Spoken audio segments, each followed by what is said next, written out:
Bum bum bum bum bum bum bum bum bum bum bum bum. The Peter Dislike Show.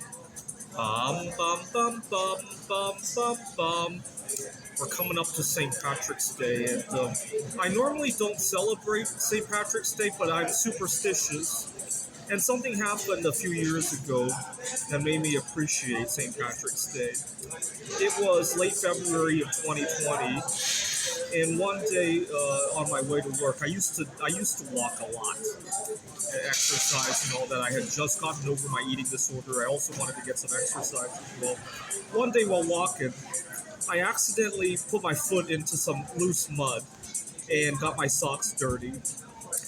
And I rushed into a Target store to buy some socks, and I bought a pair of St. Patrick's Day socks.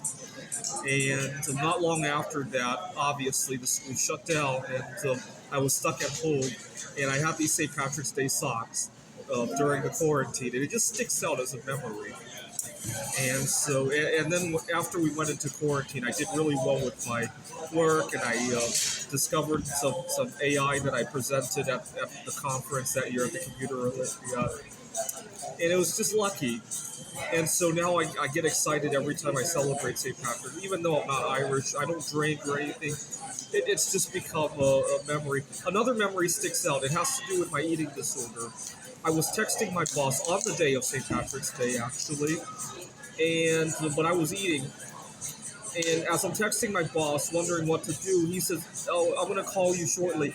I'm like, "No, I'm eating," but I didn't want to tell him that because you gotta understand, you know, I had just started work at Washington Tech. There's a pandemic going on. The relationship is already very strained, and so I didn't want to put any more barriers to my work. But it was very upsetting. I wanted to continue texting because my mouth was busy eating, but at the same time, I didn't want to jeopardize what little work that I had. You know, a pandemic, it was a once in a lifetime pandemic, a job that I had just started. It was kind of tricky. It was very upsetting, and it made me resolve to do something about my eating disorder.